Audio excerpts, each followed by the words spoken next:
E aí galera, moione para todos vocês aqui no canal. E no presente vídeo eu vou falar sobre como José Eduardo dos Santos governou a Angola por cerca de 38 anos no poder. É sobre este assunto que vamos tratar neste vídeo. E se você ainda não assistiu o vídeo anterior, onde eu falo sobre quem foi José Eduardo dos Santos, assista ao vídeo, procure na minha lista de vídeo para que você possa se atualizar. E se você é novo no canal, não deixe de se inscrever, deixar o seu like para fortalecer o canal.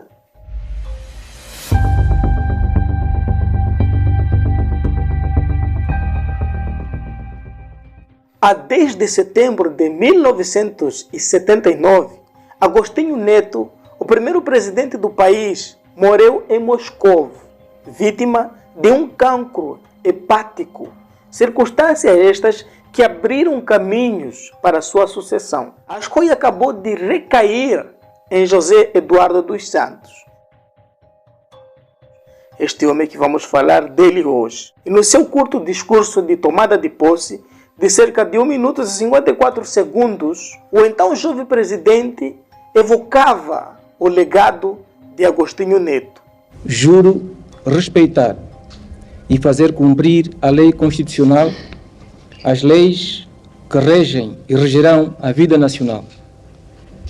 Juro defender com todas as minhas forças a independência, a soberania e a integridade da nação.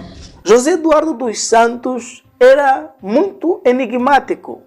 Pouco se ouvia falar dele, e essas características ajudaram com que ele fosse escolhido como sucessor de Agostinho Neto. A liderança de José Eduardo dos Santos foi tudo menos tranquila, devido à longa guerra civil que houve em Angola, ou seja, que Angola viveu desde os anos de 1975, após a independência, e que só terminou definitivamente em 22 de fevereiro de 2002, com a morte de Jonas Savimbi, o líder do partido UNITA, União Nacional para a Independência Total de Angola. Alguns dentre vocês estão a ter medo de votar ou identificar-se com a UNITA. A UNITA vai fugir, mas eu? Fugir dos Santos? Eu? Negativo.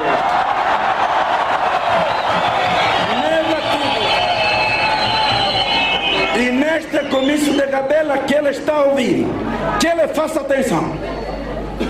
Se me provocarem, isto vai ficar feio. Eu agora tenho um exército, combati os cubanos, combati os russos, derrotei as FAPLA e motim, eu não concordo. Uma guerra alimentada também por uma outra guerra, a chamada Guerra Fria, que colocava em campos opostos a então União Soviética e os Estados Unidos. A União Soviética apoiava o MPLA, o partido de José Eduardo dos Santos, enquanto que os Estados Unidos, ao lado, apoiava a UNITA, o partido de Jonas Savimbi. Esta guerra civil entre a UNITA e o MPLA tirou a vida de cerca de 500 mil pessoas, e mais de 1 milhão de pessoas foi obrigada a procurar refúgios em zonas seguras, sobretudo na capital do país, Luanda. E nesse trajeto todo, Angola conheceu alguns períodos curtos de paz, sendo o mais importante aquele que resultou nas primeiras eleições livres no país, isso, as eleições que foram realizadas em 1992. A 31 de maio de 1991, José Eduardo dos Santos e Jonas Savimbi, esses dois grandes rivais, na altura tinham assinado na Escola Superior de Hotelaria e Turismo de Estoril os chamados Acordos de Bicesse, onde ficou consagrada a realização de eleições livres em outubro de 1992. E no ano de 1992, o MPLA obteve maioria absoluta nas eleições, mas José Eduardo dos Santos, seu candidato a presidente, não alcançou circunstâncias estas que obrigaria a uma segunda volta. Contudo, a UNITA, cujo candidato presidencial era Jonas Savimbi, contestou os resultados e o país voltou a mergulhar-se na guerra. Com a captura e morte de Savimbi, o MPLA e a UNITA assinaram em 4 de abril de 2002 os chamados Acordos de Luena, e José Eduardo dos Santos fez uma declaração aos angolanos em que garantia para os angolanos que a paz chegou para sempre. É nesse período que Angola ganha um novo aliado, a China. E com dificuldades em aceder ao financiamento internacional, o país asiático, que antes da independência da Angola tinha apoiado a UNITA, mostra-se então disponível para ceder capital ao governo de Luanda, liderado agora pelo MPLA, o partido onde o José Eduardo dos Santos é o presidente. E foi assim que nasceu a China Internacional, e Pequim passou a financiar os grandes projetos de infraestruturas, recebendo petróleo como contrapartida. Em 2001, Dos Santos anunciou que não se candidataria a presidente nas próximas eleições. Eleições essas que o próprio indicou que ocorreria em 2002 ou 2003. No entanto, em dezembro de 2003, Dos Santos foi reeleito presidente do MPLA e desde então não foram realizadas eleições presidenciais. Apesar destas serem anunciadas que poderiam ser realizadas em 2016, depois 2017 e finalmente em 2019.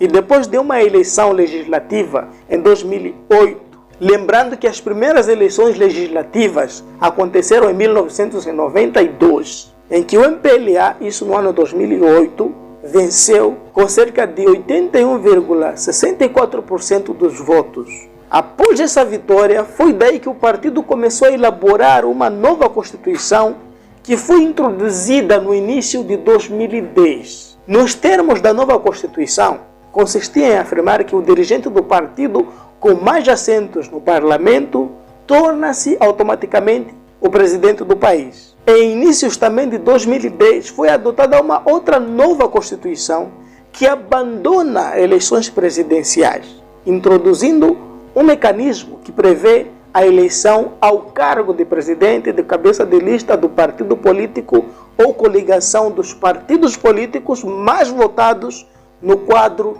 das eleições gerais. As primeiras eleições legislativas foram agendadas para 2012, altura em que José Eduardo dos Santos indicou Manuel Domingos Vicente como seu sucessor.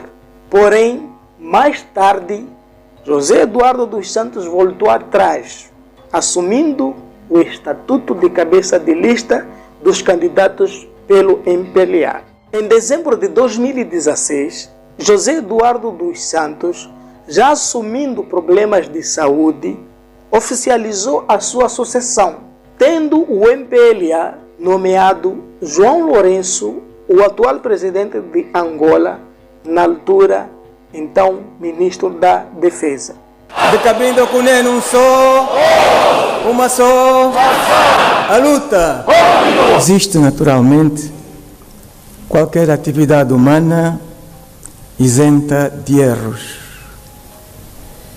E assumo que também os cometi. Este percurso de saída da presidência iniciou-se no dia 11 de março de 2016, quando Zedu é uma alcunha que o acompanhou desde sempre. Todo aquele que é angolano conhece o José Eduardo dos Santos com essa alcunha, Zedu. Então, Zedu anunciou praticamente a sua retirada da vida política ativa. Nos últimos anos, Zedu se mudou para Barcelona, isso na Espanha, onde passou a viver cerca de 2 anos sem colocar os pés em Angola. Segundo ele, para o tratamento de um problema de saúde, um cancro de próstata. As eleições em Angola aconteceram no dia 23 de agosto de 2017.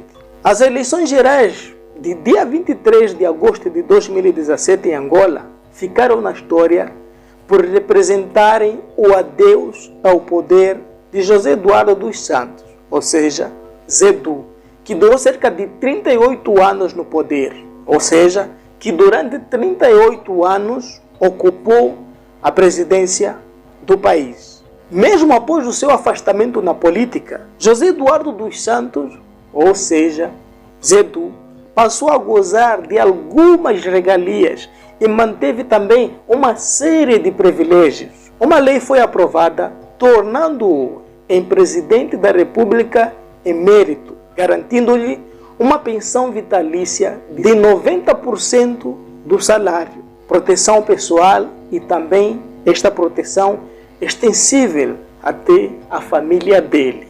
E ele goza de imunidade e um lugar no protocolo do Estado.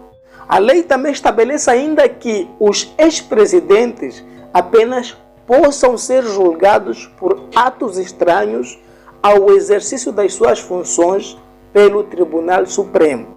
É com este confronto que Zedu se preparou para virar a página na história de Angola.